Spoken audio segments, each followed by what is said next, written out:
নিৰ্মাণ হৈছিল 4 বছৰৰ আগতে মুকলি আজিও হোৱা আদৰ্শ বিকাশ কেন্দ্ৰৰ নিৰ্মাণত দুৰ্নীতি চিয়ালফাট মেলিছে আদৰ্শ বিকাশ কেন্দ্ৰ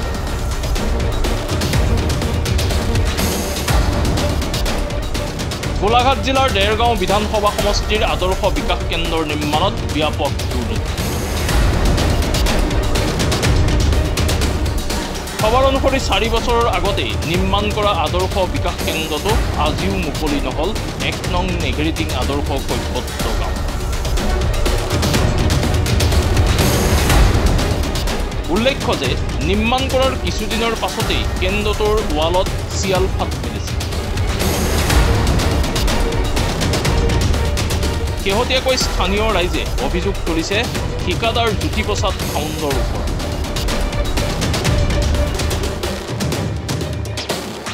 ৰাইজৰ অভিযোগ নিম্নমানৰ কাম কৰিছিল ঠিকাদাৰ জ্যোতিপ্ৰসাদ খাউণ্ড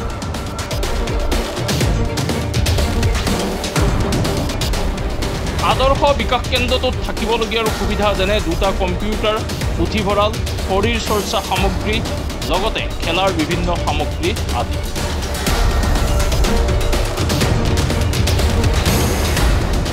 আজি 4টা বছৰৰ পাছতো যোগান নধৰিলে ঠিকাদাৰ জ্যোতিপ্ৰসাদ খাউণ্ড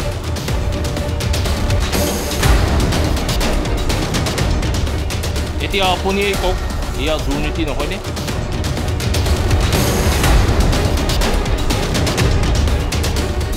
বিগত 4টা বছৰৰ আগতেই নিৰ্মাণ সম্পূৰ্ণ হোৱা আদৰ্শ বিকাশ কেন্দ্ৰটোত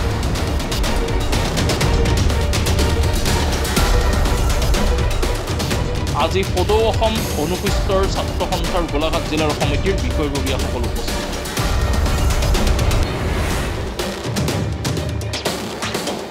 সংগঠনটোৰ বিষয়ববীয়াসকল উপস্থিত হৈ এমাহৰ ভিতৰত কেন্দ্ৰটো ৰাইজৰ বাবে মুকলি কৰি দিবৰ বাবে ঠিকাদাৰ তথা জিলা প্ৰশাসনক দাবী জনাইছে বৰ্তমান আজি উপস্থিত হৈছেহি দেৰগাঁও বিধানসভা সমষ্টিৰ অন্তৰ্গত নেঘেৰিটিং গাঁৱৰ আদৰ্শ গ্ৰাম বিকাশ কেন্দ্ৰ এই বিকাশ কেন্দ্ৰটো 4 বছৰ আগতে এজন ঠিকাদাৰে ইতিমধ্যে নিৰ্মাণ কৰিছিলে কিন্তু বৰ্তমান সময়তো সম্পূৰ্ণ হোৱা নাই সেই স্থানীয় ব্যক্তি বা জানিব বিচাৰিছোঁ আপোনালোকে ইয়াতে কি হৈছে ঘটনাটো অকণমান কওকচোন আপোনালোকৰ ব্যৱস্থাটো কি হৈ আছে এতিয়া আপোনাৰ কণ্টেক্ট এজনে ল'লে 4 বছৰ দিন আমাৰ এই আপোনাৰ কোনো ইয়াত বস্তু বাহনি আনি আমাক যোগাৰ দিয়া নাই আৰু ল'ৰাবিলাক উৎক্ষিত হ'ব পৰা নাই কিয় কি কাৰণত এই 4 বছৰ আমাৰ যে ইয়ালৈ বস্তুটো দিয়া নাই এই বিষয়লৈ আমি জানিব বিচাৰিছোঁ আজি আহিছে তেখেতবিলাক আমি ভাল পাইছোঁ আমাৰ ইয়াৰ সকলোখিনি বস্তু বাহনি আৰু কিয় দিয়া নাই তাৰ বিবেচনাটো আপোনালোকে কৰি দিব লাগে ইতিমধ্যে দেখা গৈছে যে আপোনালোকৰ বিল্ডিংটো মাজে মাজে চিয়ালফাট দিছে হয় হয় এইটো চিয়ালফাট দিছে মানে এই কামবিলাক তেওঁলোকে কৰিছে কামবিলাকৰ কোনো মানে পইচাৰহে হেৰি কৰিলে কামৰ কিন্তু তেনেধৰণে ভালকৈ আপোনাৰ আমাৰ ঘৰটো নকৰিলে আমি আৰু আহিছে তেওঁলোককো আমি ঠিকাদাৰকো কৈছোঁ আৰু অন্য আহিছে তেওঁলোককো আমি কৈছোঁ যে আমাৰ ঘৰটোও ঠিক নকৰিলে আৰু আমাৰ বস্তু বাহনিও ইয়াত একো নাই ল'ৰাবিলাক সদায় আহি ঘূৰি যায় কয় যে অন্য গাঁৱত দিলে কিয় আমাৰ নেঘেৰিটিঙত কিয় আমাৰ দিয়া নাই আমাৰ নেঘেৰিটিং গাঁৱত আমি পোৱা নাই আমাৰ আদৰ্শ গাঁও নেঘেৰিটিং আদৰ্শ গাঁও কিয় আমি আদৰ্শ গাঁৱত এই বস্তুটো নাপাওঁ আমাৰ আদৰ্শ গাঁৱত আগতীয়াকৈ আহিব লাগে আমাৰ ল'ৰাবিলাকে মানে এইবিলাকে সদায় কৈছে ইয়াৰ গোলাঘাট ডিষ্ট্ৰিক্ট মহোদয়ক আমি এইটোৱে জনাওঁ যে আমাৰ যিখিনি মানে বস্তু বাহনি আৰু ঘৰ দুৱাৰ যিটো হেৰি হয় আমাক মানে তেখেতে তৎকালি খুলি দিব লাগে হয় এই ঘৰটো নিৰ্মাণ কৰিছিলে দেৰগাঁৱৰ ঠিকাদাৰ তেখেত শ্ৰী জ্যোতিপ্ৰসাদ খাউণ্ডদেৱে তেখেতে নিৰ্মাণ কৰাৰ আগমুহূৰ্তত ৰাইজৰ লগতে আলোচনা কৰি এইখিনিতে যে ঘৰটো হ'ব লাগে NOC দিয়া হ'ল শীতলপথাৰ গাঁও পঞ্চায়তৰ অন্তৰ্গত যিটো সময়ত যেনেকৈ তৎকালীনভাৱে ইমান উদ্যমে কামটো কৰিছিল এতিয়া এই 4 বছৰ প্ৰায় শেষেই হৈছেগৈ ঘৰটো বনোৱা কিন্তু ইয়াৰ যিখিনি বিকাশ কেন্দ্ৰৰ চৰকাৰীকৰণৰ বস্তু দিছিলে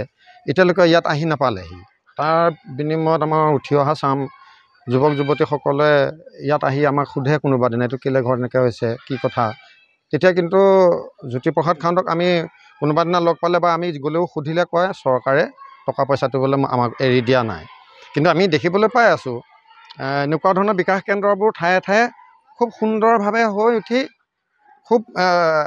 ল'ৰা ছোৱালীবিলাক উপকৃত হৈছে। এক্সাৰচাইজ কৰাৰ পৰা ধৰি কনফাৰেঞ্চ ৰুম থাকে, কম্পিউটাৰ থাকে, সোমাই আমাৰ ঘৰটোলৈ মনত পৰে, বহুত দুখ লাগে। এইটো ক্ষেত্ৰত কিন্তু আমি ঊৰ্ধ্বতম কৰ্তৃপক্ষক আমি এটা অনুৰোধ জনাম, কি কাৰণে আমাৰ এই বস্তুভাগ ৰৈ গৈছে। হয় ঠিকাদাৰৰ গাফিলতি নাই সঁচাকৈয়ে চৰকাৰে ঠিকাদাৰক পইচাটো যোগান ধৰা নাই, আমি এইবিলাক একো কথা এতিয়ালৈকে গম নাপাওঁ। কিন্তু জ্যোতিপ্ৰসাদ খাউণ্ডদেৱে কয় যে মোক চৰকাৰে পইচাটো এৰি দিয়া নাই, সেইকাৰণে ইমান লেট হৈছে। বিশেষভাৱে অনুৰোধ জনাইছোঁ চৰকাৰৰ কৰ্তৃপক্ষকো অনুৰোধ জনাইছোঁ, চৰকাৰলৈও আহ্বান জনাইছোঁ যে আমাৰ উঠি অহা চামটো উপকৃত হওক। তেনেধৰণে আদৰ্শ গাঁৱলৈ এই বিকাশ কেন্দ্ৰটো দিছে, সেই বিকাশ হ'বলৈ যাওঁতে এতিয়া ঘৰটো অধপতনেহে গৈ আছে, চিৰাল ফাট দিছে মাজে মাজে ৱালবোৰ। এইটো নিৰ্মাণৰ ক্ষেত্ৰত কেনেকুৱা কৰিছিলে আমি চাবলৈ কোনোবা সময়ত আহোঁ, তেতিয়া ঠিক কৰিম কয়, তাৰপিছত এতিয়ালৈকে ঠিক কৰাই নাই, এতিয়া জৰাজীৰ্ণ অৱস্থালৈ গৈ আছে। এইটো দিশতহে আমি কিন্তু বহুত দুখ পাইছোঁ। দুখ এতিয়া কাক পাইছোঁ বুলি ক'ম, ঠিকাদাৰকো পাইছোঁ, তেওঁ যোজা চলাইছে নাই নাজানো, কিন্তু চৰকাৰৰ কৰ্তৃপক্ষক, বিভাগীয় কৰ্তৃপক্ষকো আমি এটা দোষাৰোপ কৰিছোঁ, কিয় চাবলৈ অহা নাই। আদৰ্শ গাঁৱৰ এটা ইমান ধুনীয়া সুন্দৰ বস্তু চৰকাৰে দিলে আৰু আমি ব্যৱহাৰ কৰিব এতিয়ালৈকে নাই পোৱা। ইয়াতে কম্পিউটাৰ, খেলা ধূলা সামগ্ৰী, শৰীৰ চৰ্চাৰ কাৰণে যিখিনি সামগ্ৰী থাকে, এটা পুথিভঁৰাল থাকে, এইখিনি আপোনালোকক দিছে নাই? বস্তু নামত ভিতৰত একোৱেই সোমোৱা নাই। এতিয়া আপোনালোকে ভিতৰত যদিও চাই খিৰিকীয়েদি একো বস্তু সোমোৱা নাই, মাত্ৰ এই ঘৰটোহে বনাই থৈছে। আকৌ ঘৰটো লাহে লাহে এতিয়া জৰাজীৰ্ণ অৱস্থালৈ গৈ আছে, একো নাই। যদি নিৰ্ধাৰিত সময়ত কেন্দ্ৰটো মুকলি নকৰে তেন্তে পৰৱৰ্তী সময়ত আন্দোলনৰ দৰে কাৰ্যসূচী হাতত লোৱাৰ হুংকাৰ সংগঠনটোৰ বিষয়।